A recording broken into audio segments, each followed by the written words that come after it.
हाँ तो बालकों, आज का हमारा topic not for profit organisation और बुक एनसीईआरटी और इसके जो पिछले टॉपिक थे वो डिस्कस किए जा चुके हैं, है ना। पिछले टॉपिक में हम लोगों को कौन सी बात हुई थी? सब्सक्रिप्शन अकाउंट के बारे में। सब्सक्रिप्शन का था ना, तो इसी का इलस्ट्रेशन 5 तक डिस्कस था। अब इलस्ट्रेशन 6 हम लोगों का स्टार्ट होता है और इलस्ट्रेशन 6 की ये सारी डिज़ाइन बनी हुई है, ठीक। अब इसकी सारी डिज़ाइन जो बनी हुई है, अब आप देखें पेज नंबर 23 और इसकी पूरी बात की जाती है, समझिए। अब इसमें extracts of receipts and payment account for the year ended 31 मार्च 2017 31 मार्च 2017 का है।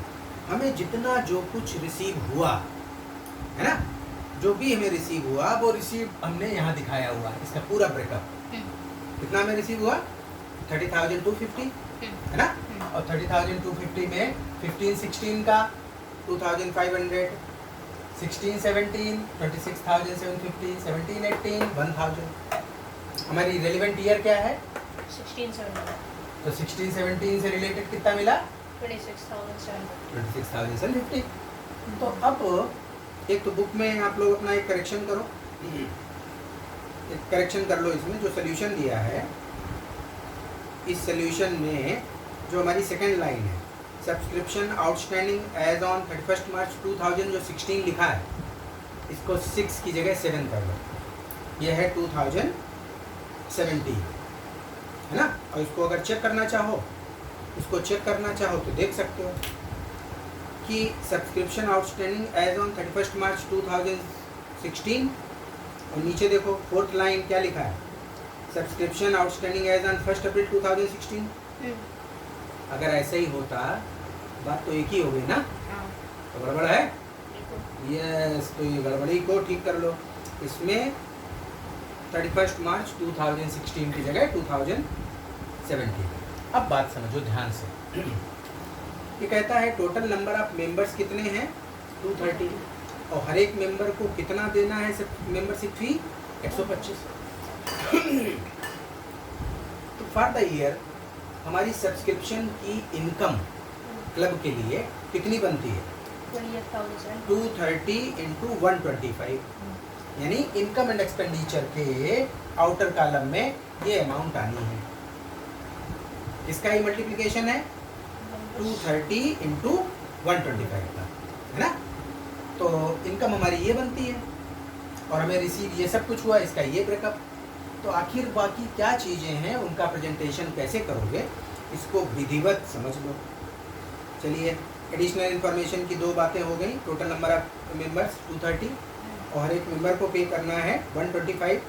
सो the amount for the as a income to the organisation is 28,750। और जो हमारे रूल्स चलते हैं वो क्या कहते हैं कि सब्सक्रिप्शन ड्यूरिंग द ईयर हमें जितना मिले, है ना, इसमें हमें सब्सक्रिप्शन आउटस्टैंडिंग क्या है वो जोड़ दो क्लोजिंग डेट पे, और सब्सक्रिप्शन जो हमारा अक्रूड या आउटस्टैंडिंग ओपनिंग था वो घटा दो, ठीक। उसके अलावा अगर हमें कुछ नेक्स्ट ईयर का मिला है उसको भी घटा दो, लेस कर दो। तो what ever remaining is your subscription for the year for the income and expenditure account purpose. तो देखो ध्यान से, 30,250 मिला इनकम एंड एक्सपेंडिचर में, 30,250। अब ये लिखा है आउटस्टैंडिंग 31 मार्च 2017 2,250, है ना। अब ये आप लोगों को समझना है कि ये फिगर कैसे आई, ये इम्पॉर्टेंट है और इसमें अपने लॉजिक क्लियर करिए। तो बहुत आसान है, ध्यान दो। हमारी जो इसकी 3rd लाइन है एडजस्टमेंट की, उसमें दिया है सब्सक्रिप्शन आउटस्टैंडिंग एज ऑन 1 अप्रैल 2016, यानी लास्ट ईयर की एंड में या करेंट ईयर की बिगिनिंग में हमें कितना सब्सक्रिप्शन चाहिए था? 2,750। ये किस ईयर को रिलेट करता है? 15-16। वेरी गुड, 15-16 को। तो हमारी जो ओपनिंग बैलेंस शीट है वो क्या शो कर रही है? Subscription accrued 2,750। किस ईयर का? 15-16 का, है ना? तो 15-16 का 2750 हमको चाहिए था, और ड्यूरिंग द ईयर मिला कितना?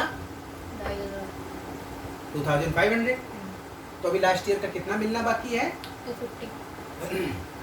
सब्सक्रिप्शन अक्रूड एट एंड 15-16 का कितना मिलना बाकी है? 250। समझ आई बात? अच्छा, अब हम करंट ईयर की बात कर लें। तो करंट ईयर में हमारा जो सब्सक्रिप्शन बनता है वो कितना बनता है? 28,750, है ना? ये कैसे निकाला गया? 230 मेंबर्स और हर एक मेंबर को देना है 125। तो साल का हमारा सब्सक्रिप्शन की इनकम बनती है 28,750, और हमें ड्यूरिंग द ईयर 28,750 में मिला कितना? 26,750। 26,250। तो करंट ईयर का कितना मिलना बाकी? 2,000। तो करंट ईयर का कितना मिलना बाकी? 2000, है ना? तो 2000 करंट ईयर का, और प्रीवियस ईयर का कितना? 250। तो टोटल मिला के हमें ईयर एंड में कितना सब्सक्रिप्शन अभी चाहिए है? 2250। इस तरीके से ये फिगर आई है 2250, जो कि इसमें दे रखी है। इस तरीके से हमारा जो 2250 आया, तो subscription receive during the year plus subscription outstanding at the end of current year, that is added, है ना? और less subscription outstanding in the beginning of the year, है ना? तो उसको हमने घटा दिया, तो कितना बचा? 29,750। और हमें नेक्स्ट ईयर के लिए कितना सब्सक्रिप्शन मिला है? 1,000। चूंकि हमारी इस ईयर की इनकम को बिलोंग नहीं करता, that's why it is deducted. तो हमारा करंट ईयर का कितना बना? 28,750। 28,000। ये था हमारे सवाल में। क्लियर है बातें? इसको फिर से ध्यान दो कि हमें सब्सक्रिप्शन जो मिला ड्यूरिंग द ईयर, और इतनी वर्किंग की जगह इसमें NCERT में काफ़ी डिटेल कर रखा है। अगर तुम चाहो तो डायरेक्ट भी निकाल सकते हो फिगर्स। कैसे? हमारा करंट ईयर का सब्सक्रिप्शन है कितना? 230 मेंबर्स, हर एक मेंबर को देना है 125। तो हमारा करंट ईयर का बना कितना? 28,750। उस 28,750 में मिला कितना? 26,750। तो करंट ईयर का अक्रूड आउटस्टैंडिंग 2,000। तो सिंपल हम उसकी वर्किंग करके यहाँ पे दिखा सकते हैं, है ना? लेकिन अगर हम पूरा लेके चलेंगे कि सब्सक्रिप्शन हमें मिला कितना टोटल, चाहे वो पिछला हो, करंट का हो, अगला हो, है ना? तो हमें पूरी टोटल फिगर दिखाई। इसमें से जो हमारी ईयर एंड में जो हमारी आउटस्टैंडिंग है वो ऐड की, outstanding in the beginning minus की, और जो हमें नेक्स्ट ईयर का मिला वो हमने घटा दिया। तो इस तरीके से बैलेंस शीट का सीन देख लो। Balance sheet in the beginning हमारा स्टार्टिंग में कितना सब्सक्रिप्शन मिलना बाकी था? 2,750। किस ईयर को रिलेट करता है? 15-16। 15-16 को। Very good. अब जो हमारी करंट ईयर क्लोज हुई, ये करंट ईयर की बैलेंस शीट है ईयर एंड में, है ना? तो एक तो इसमें ये देखना कि हमें लास्ट ईयर का क्या पूरा मिला? नहीं मिला। Out of 2,750 we could realise only 2,500। तो 250 belongs to last year, that portion of subscription would not be realised, है ना? तो 250 लास्ट ईयर का नहीं मिला। करंट ईयर का 2,000 कैसे आया? 230 इंटू 125 इतना बनता है हमारी इनकम। इसमें से हमें मिला इतना, तो 2,000 करंट ईयर का नहीं मिला, 2,000 करंट ईयर का नहीं मिला, तो टोटल हमारा अक्रूड कितना हो गया? 2,250। यस, 2,250 ऐसे आया। चले। और जो करंट ईयर में हमें नेक्स्ट ईयर का मिला, कब का? 17-18 का मिला। ये किस में है? Liability। Yes, this is liability, that's why it is shown under liability. Any problem? Clear? चलिए अब हम लोग बात करते हैं नेक्स्ट इलस्ट्रेशन 7 की। ठीक, तो इलस्ट्रेशन 6 के बाद हम लोगों का इलस्ट्रेशन 7। तो ये डिज़ाइन किसकी बनी है? इलस्ट्रेशन 7 की। तो पहले आप लोग इसको विधिवत इस डिज़ाइन को समझ लो। और ये डिज़ाइन हम कुछ एक्स्ट्रा इसमें इसलिए बना रहे हैं, जिससे सब्सक्रिप्शन से रिलेटेड सारे एस्पेक्ट्स क्लियर हो जाने चाहिए, है ना, और इसकी एक अच्छी समझ बन जाए। तो जो हमारा सवाल कह रहा है इसको देखो ध्यान से। इसमें हमारे रिसीट पेमेंट में जो दिया है ईयर एंडिंग मार्च 31 मार्च 2015, तो ये हमारा 14-15 का रिसीट पेमेंट क्लियर। और जो हमारे पास 42,000 की जो रिसीट आई है इसमें 13-14 का यानी लास्ट ईयर का 7,000, है ना, कुछ समझ के पढ़ो। लास्ट ईयर का 7,000, करेंट ईयर का 30,000, नेक्स्ट ईयर का 5,000, है ना। तो एक इम्पॉर्टेंट बात इस केस में ये देखनी होती है कि जैसे जो लास्ट ईयर का बता रहा 7,000, तो हमें ये जानना इस जगह पे बड़ा ज़रूरी होता है कि आखिर लास्ट ईयर का हमें चाहिए कितना था। ठीक, तो देखो इसमें नीचे कुछ कहा है, नीचे उसने कुछ बता रखा है। पहले पॉइंट बता रखा है कि सब्सक्रिप्शन आउटस्टैंडिंग 31 मार्च 2014 8,500। तो इसका मतलब ये किस ईयर का है? 13-14 का, लास्ट ईयर का। लास्ट ईयर का हमारा था एक्रूड सब्सक्रिप्शन यानी कौन सा तत्व? एसेट। तो हमारी ओपनिंग बैलेंस शीट में, ओपनिंग बैलेंस शीट जो कि इस डेट पे है, ये हमारा एसेट, ये हमारा लास्ट ईयर का रिकवरेबल कितना था? 8,500।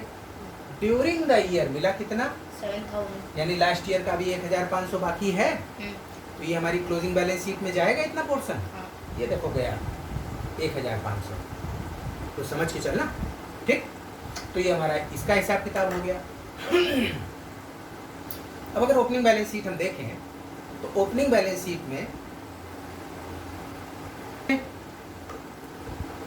हमारा लास्ट ईयर का 8,500 चाहिए, 7,000 मिल गया, 1,500 बाकी, 1,500 ये, ठीक।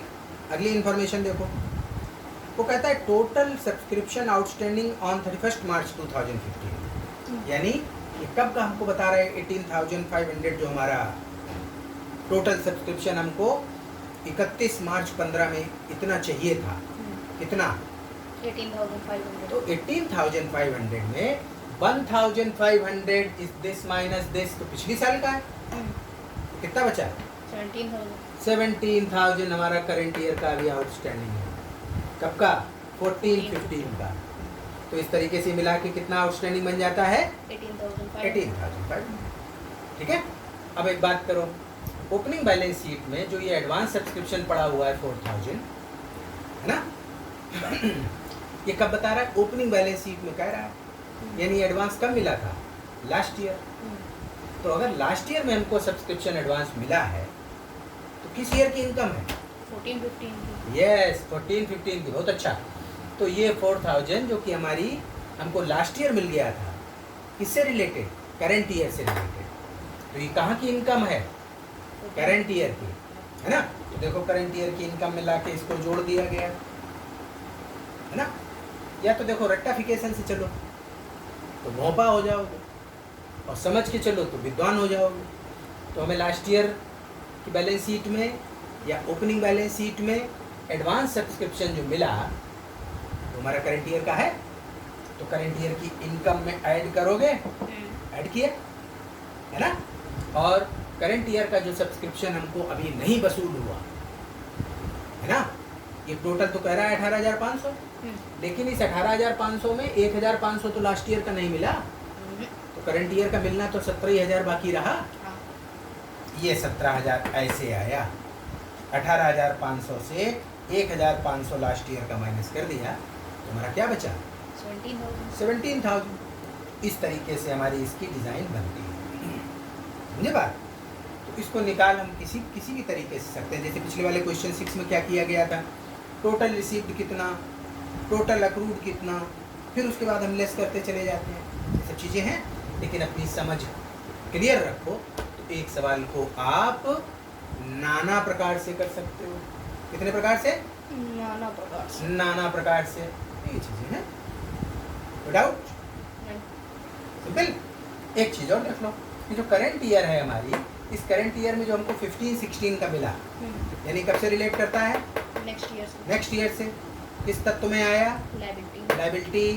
लायबिलिटी कहाँ दिखाई जाएगी? Closing balance sheet. ये लायबिलिटी पड़ेगी। भूल गया सवाल? बस ऐसे बनना। और एनपीओ के केस में सबसे ज़्यादा इम्पॉर्टेंट तुम्हारा टॉपिक सब्सक्रिप्शन रहता है, क्योंकि सब्सक्रिप्शन से रिलेटेड बहुत सारी चीज़ें दी हुई हैं जैसी है। और बताओ, any doubt? No sir. Clear है ना? चलिए फिर नेक्स्ट टॉपिक हम लोग स्टार्ट करेंगे, डोनेशन। थोड़ी सी बात इसमें कर लें, क्योंकि अभी तो ये वीडियो छोटा होगा ना, कितने मिनट का है? 15.5 है ना? तो अभी इसमें थोड़ी सी बात हम कर लेते हैं, जिससे आगे की बात भी इसमें क्लियर होता है। डोनेशन, स्टार्टिंग में हम लोगों की बात हुई थी डोनेशन की। General donation is an income of the NPO for the and is shown in income expenditure account. ठीक है? If donation is specific, means if it is given for a particular purpose, then it is treated as liability and is shown as a capital receipt, और it will be shown in liability side of the balance sheet। तो ये इसकी बात है। इसके बाद लीगेसीज की बात हम लोगों की हुई। It is according to will of a person.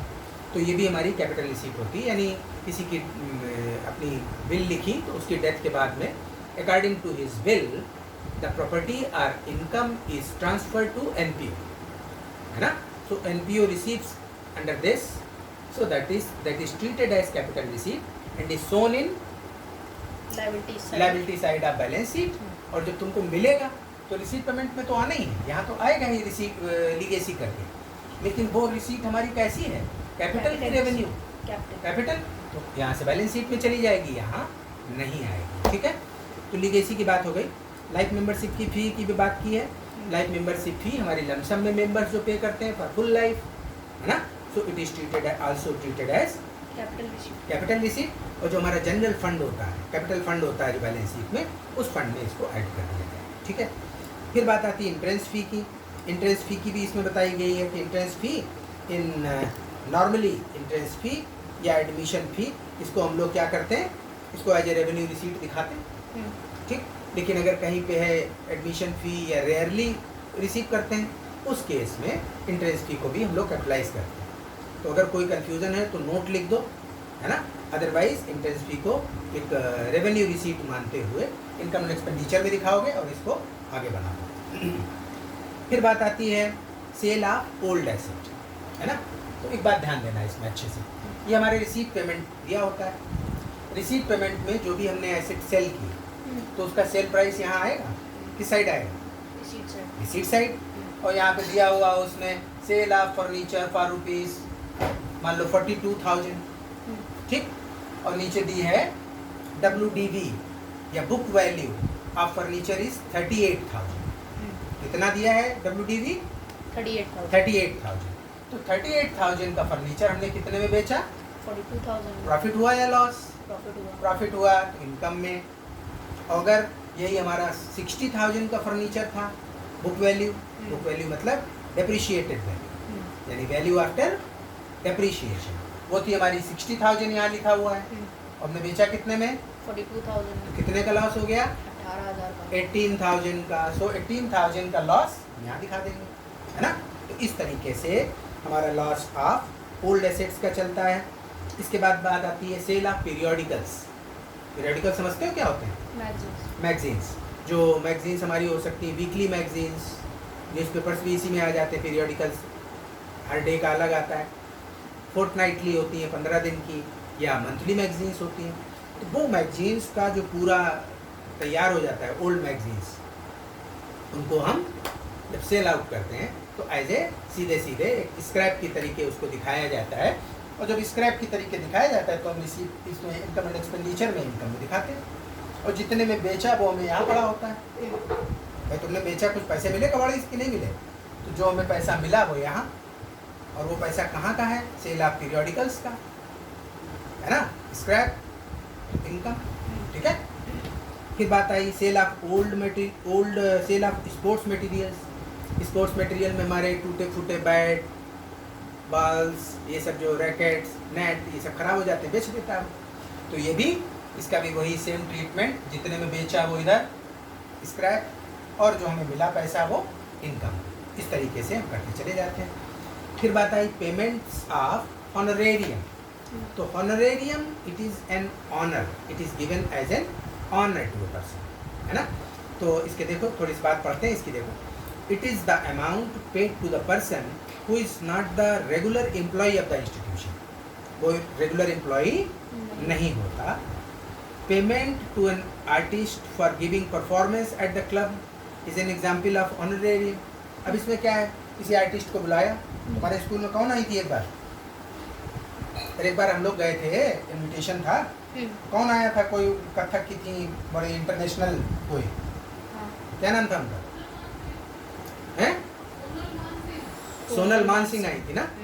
तो सोनल मान सिंह आई तो वो कोई यहाँ पे कोई इनसे ये थोड़ी कहेंगे हमको इतने पैसे दे दें, है ना।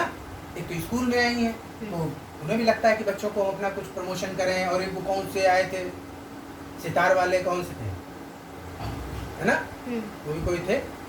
तो उन लोगों को क्या है, वो कोई हमारे रेगुलर एम्प्लॉय नहीं है, आर्टिस्ट हैं, तो उनको कुछ 2 लाख रुपए का या 5 लाख रुपए का कुछ उनको गिफ्ट दे दिया गया या उनको चेक दे दी गई। तो वो किस में आएगी? Honorarium. So it is treated as honorarium. Generally ये ऑनरेरियम हमारे जो क्लब के सेक्रेटरी वगैरह होते हैं उनको भी देते हो, क्योंकि उसने भाई सेक्रेटरी बड़ी अच्छी पोजीशन होती है। तो जनरली कोई बड़ा रिप्यूटेड पर्सन होता है, वो सेक्रेटरी इनके होते हैं, तो उनको एज ए ऑनर कुछ हम दे देते हैं। तो that is comes under this category because these people are not regular employee of your NPO. So some एक उनके ऑनर में कुछ अमाउंट उनको जो दी जाती है दैट इज ऑनरेरियम, ठीक है। फिर बात आई एंडाउमेंट फंड। एंडाउमेंट फंड ध्यान से समझना, एक बड़ा अच्छा टर्म है और ये किस तरीके से होता है इसका हम एग्जाम्पल से तुमको बताएंगे। अब जैसे यहीं का मान लो, यहाँ कानपुर आईआईटी में बहुत सारे प्राइज चलते हैं बच्चों के, है ना। यहाँ कानपुर आईआईटी में बहुत से प्राइज बच्चों के चलते हैं। तो उसमें जैसे मान लिया कोई एक है बड़ा शहर का बड़ा बिजनेसमैन, उसने क्या किया कि आईआईटी को 10 लाख 20 लाख रुपए जमा करवा दिए उनके यहाँ एज एन एंडाउमेंट फंड, और कहा इससे साल में जो भी इनकम हो वो आपके जिस बच्चे के केमिस्ट्री में हाईएस्ट मार्क्स हों, है ना, उन 5 बच्चों में ये अमाउंट डिस्ट्रीब्यूट कर दी जाए। तो जैसे मान लिया उसने 50 लाख रुपए जमा किया और साल की इनकम उसमें 10% के हिसाब से मान लिया 5 लाख रुपए का इंटरेस्ट आया, तो 5 बच्चों को 1-1 लाख रुपए का इनाम दे दिया गया। ये जीसी अग्रवाल ट्रॉफी इन लोगों को मिली या जीसी अग्रवाल प्राइज मिला, 5 बच्चों को मिला 1-1 लाख रुपए। तो जो 50 लाख रुपए हैं उससे कोई छेड़छाड़ नहीं करोगे, only on the income of that amount you will pay that prize or gift. Endowment fund वो होता है। अब जैसे बाकी तुमने स्पेसिफिक फंड पढ़े, बिल्डिंग फंड या कुछ, वो किस में स्पेंड हो जाना है? बिल्डिंग में। उस पूरे फंड को एज इट इज तुम खर्च कर देते हो, तो वो अलग हुआ। और एंडाउमेंट फंड क्या है कि आप फंड की अमाउंट नहीं छुओगे, केवल उसकी जो इनकम आएगी केवल वो हम प्राइज में या गिफ्ट में डिस्ट्रीब्यूट करेंगे।